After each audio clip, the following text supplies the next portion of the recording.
이 반도체와 관련된 회사 투자하는 한 2,000개가 작년 초에 문 닫아놨어요. 가장 앵커 역할을 하는 국가가 중국이 되도록 엄청난 대전환을 지금 시작하고 있어요. 네. 진짜 이러다가 2050년에 전 세계에서 탄소 제로 사회를 제대로 100% 구현한 나라는 잘하면 중국이 되겠다.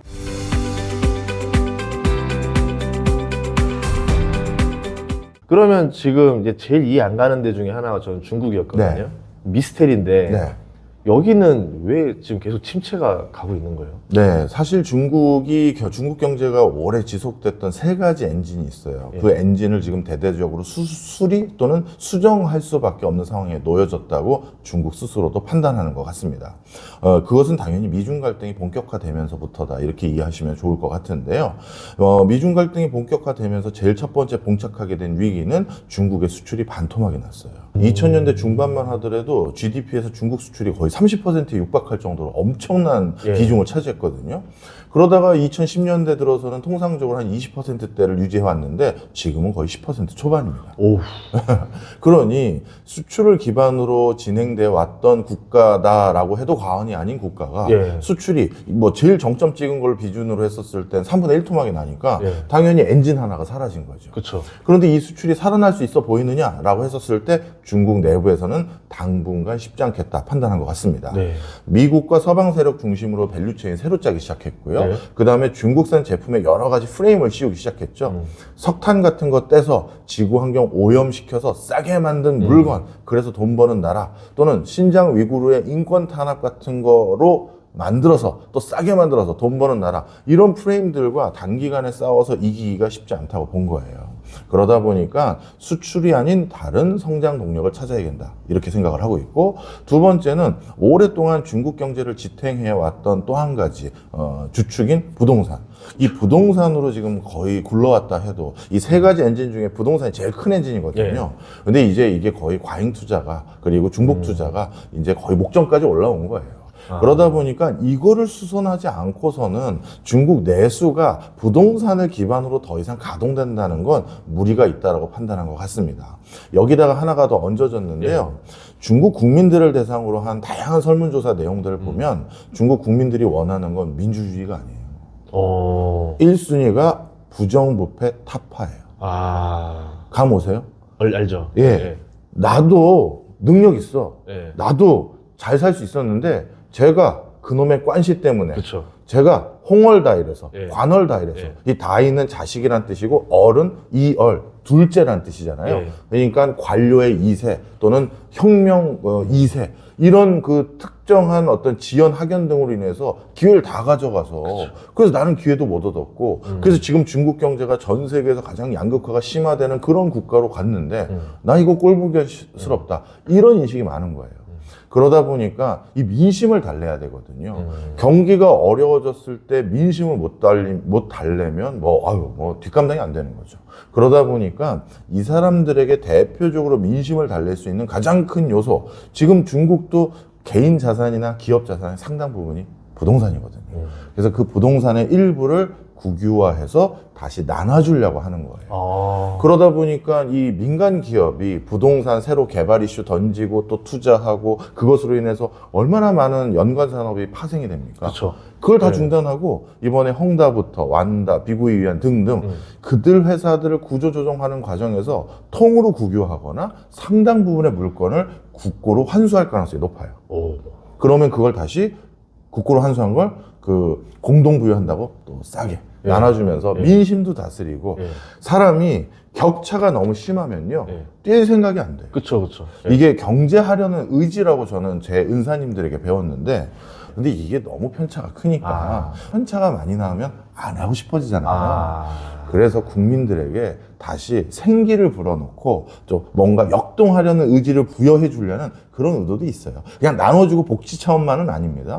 그러니 부동산이라는 큰 엔진도 엔진을 가동하는 그 기술자들, 또 주축이 됐던 사람들 다 갈아엎는 거니까 그것도 문제가 되는 거고. 세 번째가 미래 먹거리 산업에 투자해 놓은 것들이 있는데요. 그 중에 가장 많은 투자를 했던 게 반도체인데, 이 반도체와 관련된 회사 투자하는 한 2,000개가 작년 초에 문 닫아놨어요. 왜냐하면 장비 수급이 어렵거나 이 반도체 회사들의 태반이 네. 대만과의 경제 협력을 통해서 뭔가 역할을 하려고 했던 건데 이 대만과의 관계도 이렇게 냉랭해지다 보니까 예전 같지 않은 거죠. 그러니 쉽게 얘기해서 미래 신성장 동력으로 육성하려는 반도체 투자는 거의 지금 스탑 네. 단계에 이르렀고 부동산은 대수선 단계에 들어갔고 수출은 안 되고 네. 그러니 지금 중국 경제가 주춤할 수밖에 없는 거죠. 그 다음 마지막 하나가 시진핑의 의도입니다.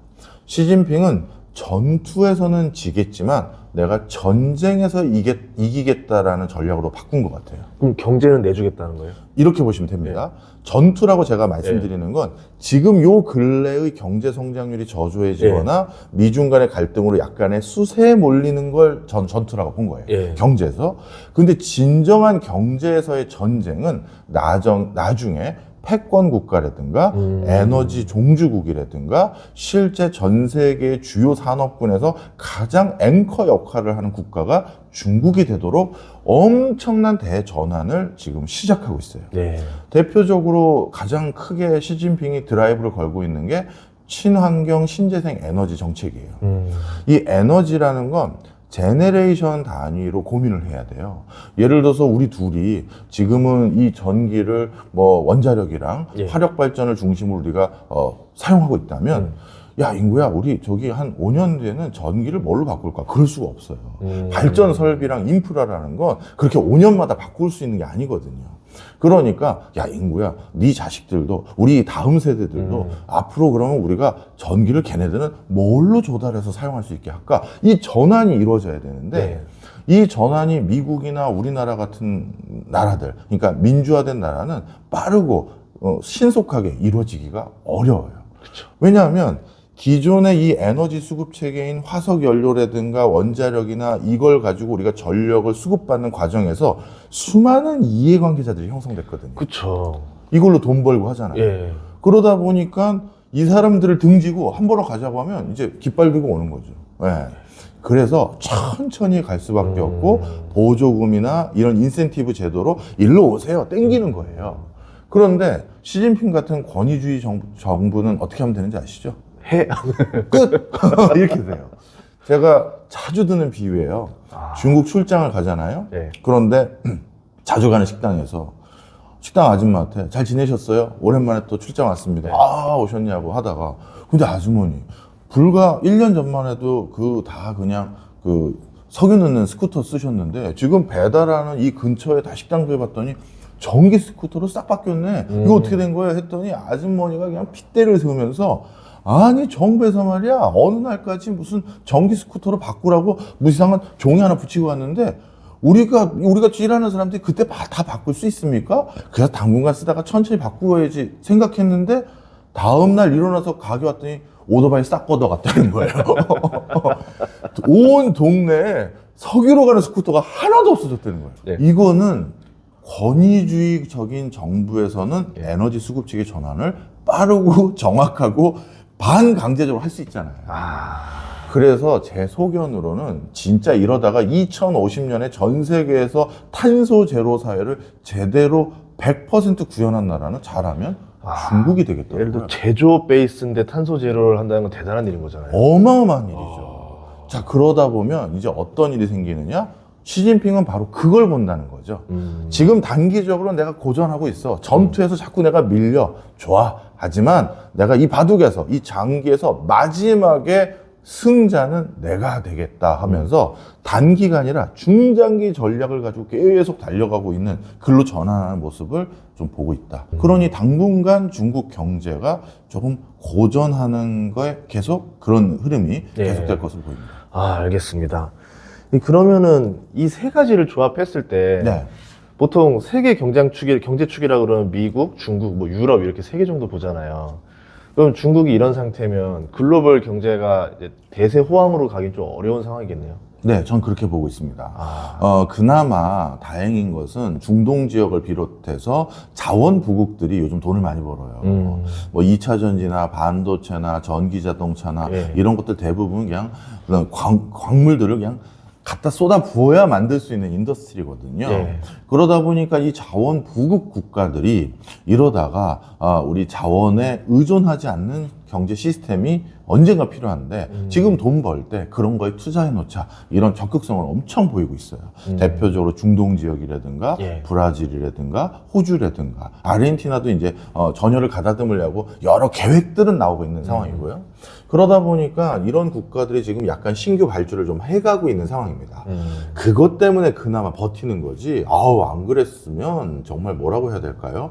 중국 경제가 전 세계에서 차지하는 비중이 4분의 1인데 예. 그거가 지금 휴면 상태에 들어간다. 이건 정말 큰 데미지죠. 그럼에도 불구하고 아직 그 전환 과정이 있다 보니까 그리고 발주가 본격화된 것도 아니잖아요. 예. 그러다 보니까 뭐 그런 맥락에서 관련 업종, 그런 업종은 올해는 조금 어려워질 수 있다.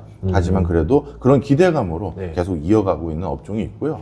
사실 좀 조심스러운 표현입니다만 전 세계 정치 경제학자들 입장에서는 요즘 가장 크게 관전 포인트로 보고 있는 것은 2024년 어느 순간쯤 아니면 2025년 초반에 우크라이나 전쟁이 종료될 것으로 전망하는 분들이 많아요. 네. 적어도 미국 대선 이후 급격하게 휴전이나 정전 모드로 바뀔 거다. 지금 선거 때문에 저거 못 끝내고 있거든요. 네.